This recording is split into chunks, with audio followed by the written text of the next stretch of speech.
Welcome everyone to another Life and Student Ministry video post. My name is Tim Schmoyer, and again, I'm hanging out with Mark Riddle, and he authored this book, Inside the Mind of Youth Pastors, which we talked about earlier in another video post, but he's got a lot of good advice and wisdom. I want to talk a little bit with you here, Mark, about advice that you have for youth workers who are really struggling in that relationship with their senior pastors and with their churches, especially the ones who are kind of like, I'm just ready to give up and quit. They're definitely not paying me enough to make this worth it, you know? What advice do you have to someone like a youth worker who finds himself in that kind of a position, that kind of a struggle? Well, wow. You know, I would say I would sit down. I'd want to hear their story. I'm a fan of story. I want to hear what it is that's going on specifically. I would want to be hopefully be encouraging. I mean, if you're in ministry, you're making a difference in the lives of people. Yeah. Your heart is in that. Are you getting to use the gifts that you feel like you have? Why are you not? What are the barriers that are keeping you from being, who you feel like you're supposed to be? Yeah. And I'm not talking about people outside of the room. Again, I mean, there may be some of that, but what are the ways in which you are short-circuiting the process? And then maybe it is time to leave. There's always that. The churches who are kind of in the midst of looking for a new youth pastor, maybe they have like a really bad experience with one, and you know how this works is they usually look for a youth pastor who is the exact opposite of the one that they just had. So then the pendulum swing. Right? Yeah, it goes too far this way, and then they get this person and they're like, well, wait, now so they're looking for this perfect person, guy or girl, who doesn't exist. So what advice do you have for a church who is kind of looking for a new youth pastor and is in that interviewing, resumeing, hiring process that you kind of address in your book? What advice you got for them? Yeah, I think it's really interesting that most churches don't really know why they have a youth ministry. They would be able to articulate something if you were asked the average pastor or youth pastor, but it is not a shared consensus identity of why we do youth ministry as a community. And because of that, it's hit and miss, and it becomes everything to all people, and that's just the expectations, therefore, become completely unreasonable for the average pastor or youth pastor. And so, therefore, nobody can really measure up to those. Nobody can measure up to those kinds of expectations. So as far as staffing goes, though, is the question of how do we keep a youth pastor is the wrong question that most churches ask. How do we keep a youth pastor? The question maybe should be, how do we have a beautiful youth ministry? What does it look like for us to do great youth ministry, and then for the congregation to own that, and then be able to say, and then what would the role of a youth pastor be for when we hire someone? There's an interesting story. I was with Mike King and Jenny Olson. I think Jim Hancock was with me, and we were in Dallas or Atlanta at a convention, and we're doing this kind of salon where we'd have a conversation, and we'd invite other people to have a conversation, and we're talking, and Mike mentions he's at Jacob's Well in Kansas City, and he's at Youth Front, but he goes to church at Jacob's Well, and he mentions at the time that his youth pastor doesn't lead any programs, that they don't have that expectation at all. And all these hands, like 100 hands, go up in the room, right? It's like a late night deal. There's like people want to know, well, what does your youth pastor do?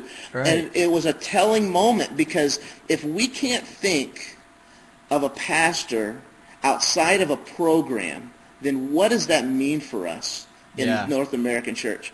And how many people really were called, when they were called into ministry, were called to do all the stuff that we actually do day in and day out? Yeah. So we've got to come up with an imagination to think about what does a role of a pastor look like beyond just leading a bunch of activities for our kids. Yeah. This morning I meet with a group of other youth leaders from my community in our town from all different churches, and we get together Tuesday morning, and we're going through Marco's book, Youth Ministry 3.0, and we just finished that chapter, And all of our hearts are exactly what you're saying. Like, we know there's that office administrative part of youth ministry that, got to do. But we're all kind of struggling, myself included, to help our churches make that shift from seeing us not as, like, for example, the question I get all the time is, you staying busy? I'm like, I wish I wasn't, and I think that's totally the wrong expectation and the wrong question to be asking. I wish they would say, so how's that relationship going with that kid, or why are you in the office? Get out of here. I wish it was more that perspective of working with people and with kids more than keeping their sacred cows running. And so I know it's not just me, but there's other youth pastors here just in our community, and they were trying to make that shift from that program-oriented stuff, which makes us feel like we're doing something. But as far as the life change that's coming out, like how much is actually there, I don't know. Probably not that much. Right. And I love Marco's book, and Marco and I've had a lot of these conversations but it's one of those deals where here is in this meeting that you're in, are they all youth pastors or are there senior pastors in the room?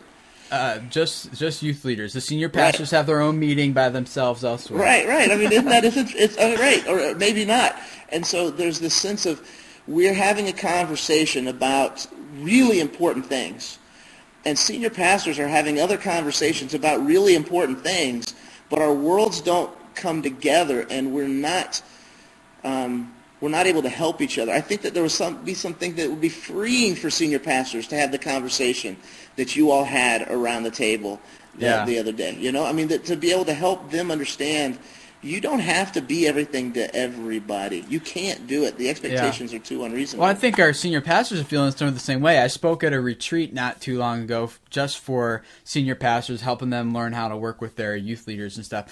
And one of the things that I was hearing from them is that pastors are saying, we feel like we're under this pressure to perform. Every Sunday we get up and we deliver a sermon, and we feel as if we're pressured to provide and do something for the congregation. And I'm like, youth pastors feel that exact same way. How about we all get together and just mutiny against this modern mindset of you were expected to do something and just build these relationships and work with people and train and raise other people to do the work of the ministry and do the work of the church and to raise each other as a community, kind of like a 3.0 mindset rather than us providing a service for you. You know what I'm saying?